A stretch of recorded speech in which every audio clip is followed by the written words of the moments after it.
Bar association की यहाँ meeting हुई, जिस मीटिंग में बहुत से इम्पॉर्टेंट इश्यूज़ जो हमारी फ्रेटर्निटी को इफ़ेक्ट करते हैं उस पे चर्चा की गई। आप देख रहे होंगे पिछले कुछ दिनों से पुलिस पर्सनल हमारे वकला साहिबान के ख़िलाफ़ कहीं कोई पर्चा रजिस्टर हो रहा है, किसी के ख़िलाफ़ कोई ट्रैफिक पुलिस वाले किसी को तंग कर रहे हैं, कोई पुलिस स्टेशन में अगर कोई आदमी किसी पार्टी को रिप्रेजेंट करता है तो वकील साहब को साथ में पार्टी बना लिया गया है। तो ये चीज़ें ऐसी हैं जो हमारे प्रोफेशन को थ्रेटन करती हैं। वकील अपना काम फियरलेसली करता है, इसको कहीं से कोई डर नहीं होता, तभी वो आराम से अपने केस की अच्छी तैयारी कर सकता है। जब तैयारी करके वकील साहब अपने घर से निकलते हैं, काला कोट पहना होता है, बैंड लगाया होता है, टाई लगाई होती है कि वो कोर्ट की तरफ जा रहे हैं, जा कर के उन्होंने केस करना है।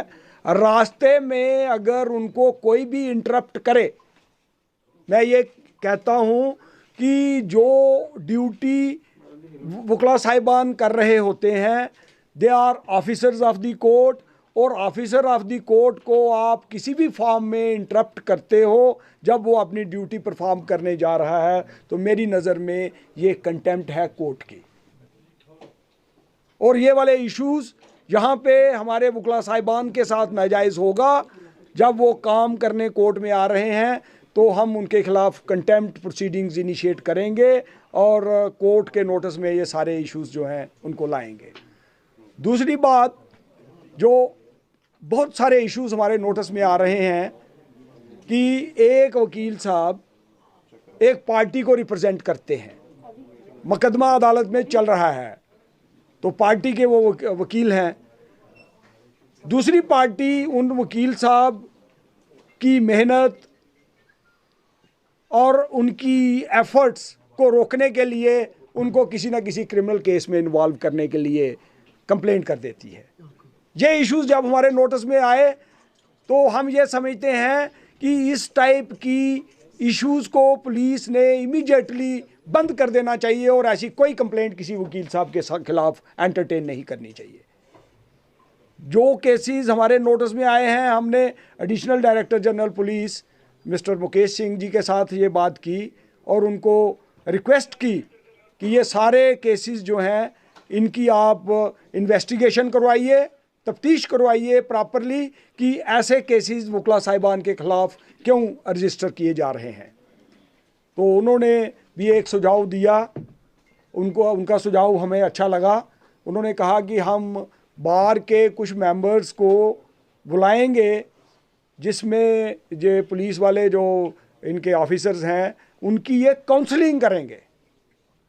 ये बात उन्होंने हमारे साथ डिस्कस की है और हम एफर्ट करेंगे कि जल्दी ही ये पुलिस और वकला साहिबान की एक अच्छी मीटिंग हो और हम इनको अगर नहीं समझ आ रही है, इनको अच्छी ट्रेनिंग सोसाइटी के साथ कैसे इनको तालमेल रखना है, तो हम इनको समझाएंगे कि आज पुलिस वो पुलिस नहीं है जो अंग्रेज़ों के ज़माने की पुलिस थी।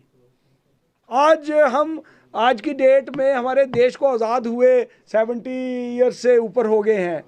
आज तो जो हमारी बहनें हैं, हमारी बेटियां हैं, हमारी बहुएं हैं, वो इतनी महफूज पुलिस स्टेशन में होनी चाहिए कि उनको किसी किस्म का कोई डर ना हो। किसी भी जगह वो जाएं, चाहे पुलिस स्टेशन हो या कोई दूसरा ऑफिस हो, उनको अथॉरिटी का कोई डर ना हो, उनके साथ एक फ्रेंडली एटमॉस्फेयर में बातचीत होनी चाहिए। लेकिन बदकिस्मती ये है कि वकला साहिबान के साथ ही ऐसा हो रहा है, जो लोग आप लोगों के पब्लिक के केसेस जो हैं उनको कोर्टों में प्लीड करते हैं।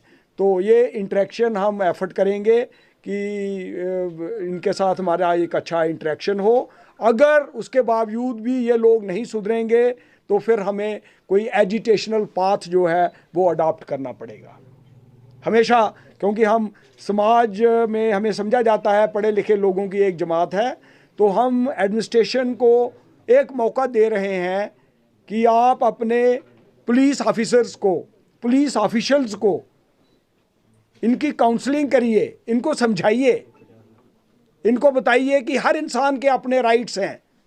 अगर उनके राइट्स को पे आप हाथ डालोगे तो फिर रिएक्शन होगा, फिर हम अदालतों में भी जाएंगे, हम कंप्लेंट्स भी करेंगे, हम एजिटेशनल पाथ भी अडॉप्ट करेंगे। तो एक तो हमारा मेन मकसद आज की मीटिंग का ये था और आपको भी हमने इसलिए तकलीफ़ दी। दूसरी बात मैं आपसे ये करना चाहता हूँ कि जब हमारी इलेक्शन हुई और ये टीम इलेक्ट हुई तो हमने पहली डिमांड एलजी साहब के सामने, स्टेट की एडमिनिस्ट्रेशन के सामने रखी है कि हमारे इस कोर्ट प्रीमिसेस में एक मल्टी स्टोरी कॉम्प्लेक्स बनाइए।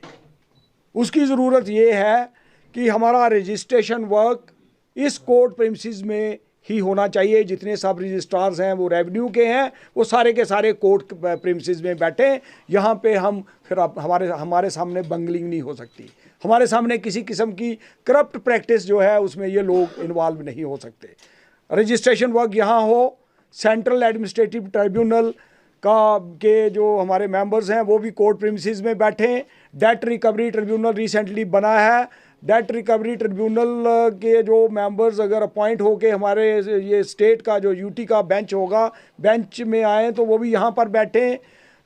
हमारा ह्यूमन राइट्स कमीशन, हमारे कंज्यूमर फोरम्स, कंज्यूमर कमीशन, हाँ, हमारी हर एक फोरम जो है, हर एक इंडस्ट्रियल ट्रिब्यूनल, लेबर ट्रिब्यूनल, जितने भी हमारी लीगल जो कॉज़ाई लीगल जो बॉडीज़ हैं, जुडिशल बॉडीज़ हैं, वो सारी की सारी बॉडीज़ जो हैं यहाँ पर अवेलेबल होनी चाहिए ताकि पब्लिक को भी और वकला साहिबान को भी आराम रहे। और एक ही कॉम्प्लेक्स में आप एंटर करो, आपको हर एक अदालत जो है एक कॉम्प्लेक्स में नज़र आ जाए। अरेका फॉरेस्ट की बात आपने पिछले दिनों सुनी होगी कि हम ये सुन रहे थे कि हमने भी ये बात सुनी कि शायद वहाँ पे कोर्ट्स जो हैं वो शिफ्ट की जाएं। तो हमने एडमिनिस्ट्रेशन से ये रिक्वेस्ट की है कि ये जगह बहुत, यहाँ पे बहुत जगह है, बड़ी खुली जगह है। आप अगर चाहो तो मल्टी स्टोरी बिल्डिंग्स बना करके जितनी भी अदालतें आप चलाना चाहो तो आराम से यहाँ से चल सकती हैं।